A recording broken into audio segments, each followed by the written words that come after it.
Peringatan, animasi ini dibuat dengan tujuan sharing pengalaman pribadi sang pengirim cerita. Dimohon untuk menghargai cerita tanpa menyudutkan beberapa pihak. Selamat menikmati.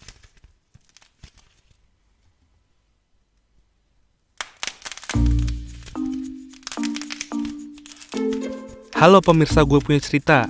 Kenalin, nama gue Damar. Biasa dipanggil Damski. Gue tinggal di Yogyakarta. Salam kenal ya guys. Gue mau cerita tentang musola angker. Yap, kalian gak salah denger. Nih musola emang beneran spooky. Ngeri-ngeri gimana gitu. Cerita ini bermula dengan beredar cerita warga. Katanya, musola di kampung gue ada hantunya. Gak main-main guys. Hantunya itu Falak. Lu pada tahu kan hantu Falak? Taulah. Masa enggak? Kalau nggak tahu, Google aja ya. Jujur, desas-desus cerita horor tentang musola ini udah berlangsung lama. Cuma gue pribadi sih nggak pernah ngalamin ya. Ya gimana mau ngalamin? Gue sholat aja telat mulu. Apalagi sholat di musola. Oh my lord, ampunilah dosa hambamu ini. Oke lanjut. FYI, depan musola itu ada kuburannya guys.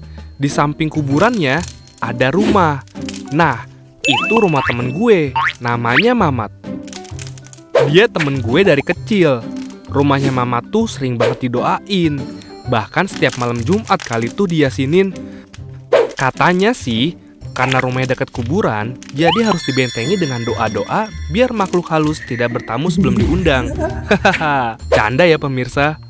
Nah, pernah ada cerita nih guys. Jadi waktu itu pernah ada orang malam-malam datang ke musola itu. Gue sih nggak tahu ya niatnya apa. Tapi waktu mereka injekin kaki di dalam musola itu, katanya rasanya kayak gelap satu ruangan. Bener-bener gelap, nggak bisa lihat apa-apa. Padahal ada jendela yang harusnya ada cahaya dari bulan dan bintang. Tapi ini nggak ada sama sekali. Dari situ dia kebingungan dan ketakutan. Karena semua terjadi begitu cepat. Tiba-tiba, dar! Ada Falak yang muncul di depan muka orang itu. Mukanya itu putih pucat, matanya merah, dan banyak darah di daerah mukanya. Orangnya langsung pingsan sampai pagi hari. Marbot yang niatnya hanya ingin bersihin musola, tiba-tiba ketemu orang yang tergeletak di dalam musola. Tanpa basa-basi, orang itu langsung dibangunin dan diberikan segelas air untuk menenangkan dirinya. Setelah semua keadaan tenang, dia langsung menceritakan semua yang terjadi pada malam itu. Habis itu, cerita ini jadi cepet banget nyebar ke warga lain. Kejadian seperti ini gak cuma sekali guys, tapi udah 4 kali ada cerita yang serupa dengan orang yang berbeda-beda. Yang bikin gue bingung, kok ada yang ke musola tengah malam? Ngapain? Hello, please deh. So, gak heran kalau warga sering banget bilang kalau ini musola tuh angker. Gue masih agak shock dan gak percaya gitu aja sih. Karena kayak kok bisa sih sampai ada kejadian kayak gini berulang kali. Nah, ditambah gue ini orangnya penasaran. Jadi gue sama Mamat mau ngebuktiin sendiri. Bener gak sih ada Falak di musola itu? Kalau emang bener, bisa jadi experience tak terlupakan buat gue. Malam-malam gue sama Mamat janjian ketemuan di depan rumahnya sekitar jam 11 malam. Cuma ya sebagai warga plus 62 yang baik, gue agak ngaret sih. Singkat cerita, kita langsung ketemuan dan langsung ke musola itu. Dan tanpa perbekalan apapun, cuma bawa badan aja. By the way, gue bohong ke ortu gue sih. Gue bilangnya izin nginep di rumah Mamat. Dan ya diizinin sih. Namanya juga cowok. Ya kali deh gak boleh. Bisa kena mental gue. Back to the story. Sesampainya di sana, masih aman aja nih. FYI, kita nggak nyalahin lampu musola karena takut ketahuan warga. Jadi kita kesini gelap-gelapan, ngandelin sinar bulan dari jendela musola sama flash dari HP. Mamat selingak-selinguk liatin semua sudut ruangan. Gue juga ngikutin gitu. Sampai tiba-tiba ada yang niup nafas di leher gue cuy. Pas gue nengok, nggak ada siapa-siapa. Mamat yang lihat gue langsung nanya, "Kenapa lu Dam? Gak apa-apa kan lu?" Gue yang so cool berusaha bohong. "Gak apa-apa, nyamuk doang ini mah." Tapi gak berserang lama, Mamat kayak mau kesandung gitu. Gue kaget dong. "Hati-hati Mat." Terus Mamat natap gue ketakutan. "Dam, barusan ada megang tangan gue." Gue refleks mengelak biar suasana gak mencekam. "Ah, yang bener lu. Santai aja kali." Padahal gue sendiri takut. Hal ini yang bikin kita lama-lama kok jadi merinding ya. Dan udaranya tuh berubah jadi dingin banget. Fix, bikin ketek basah lu jadi beku. Suasana malam ini benar-benar senyap, hening. Bahkan suara angin, tetesan air, atau jangkrik gak kedengeran sama sekali. Seketika... bles! Suasananya jadi gelap banget. Sampai-sampai senter dari HP kita gak ada gunanya. Swear deh, rasanya kayak tutup mata. Refleks Mamat megang tangan gue. Oke, ini agak awkward, tapi gue mending digandeng Mamat deh daripada digandeng yang lain. Mulut kita mulai komat-kamit baca doa, sengenanya aja di kepala. Pas kita mau balik badan keluar dari musola, ada pocong plus tuyul woi. Anjir, apaan nih? Bukan main. 2 setan muncul secara bersamaan. Ini emang bukan kayak falak sesuai isu yang beredar di daerah gue, tapi mereka gak kalah seremnya. Gue coba merem sambil gemeteran pegang tangan si Mamat. Gak selang berapa lama, gue beraniin diri melekin mata buat mastiin tuh setan masih ada apa enggak.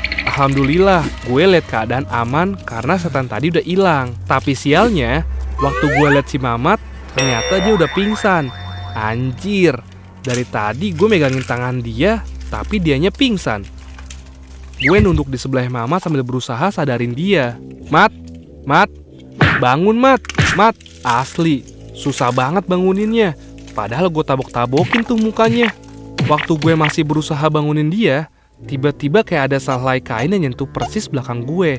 Serrrr, langsung merinding mampus gue. Gue inget kata orang, salah satu cara buat ngalahin rasa takut itu dengan ngeliatin balik ke arah yang kita takutin. Biar tuh setan hilang dan ngiranya kita itu berani. Gak pikir panjang, gue yang udah ketakutan pura-pura beraniin diri langsung zikir dan balik badan. Astagfirullah. Dan yang gue lihat emang ternyata kosong. Lega gue. Gue balik badan lagi ke arah si...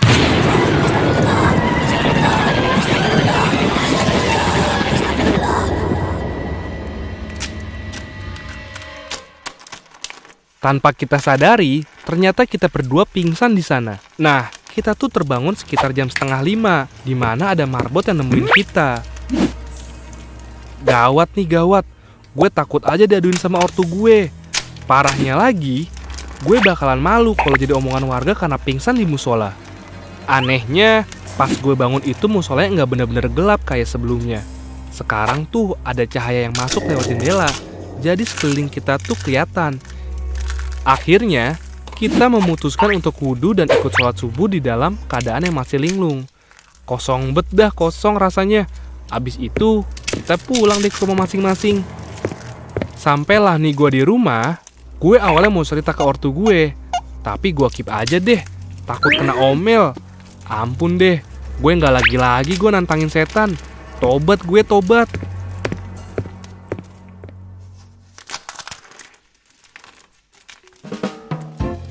Nah, gitu deh cerita pengalaman gue di musola angker.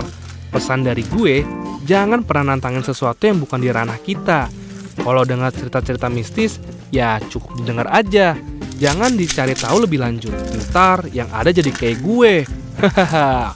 Oh iya, kalau mau masuk musola atau masjid, jangan lupa berdoa dulu ya. Jangan asal masuk, karena juga ada etikanya untuk masuk ke rumah ibadah. Kalian harus menghargai tempat ibadah dengan berdoa sebelum masuk. Pastiin dalam keadaan suci. Ngerti nggak lu? Kalau nggak ngerti, Google sendiri deh doanya. Intinya, kita nggak boleh sembarangan.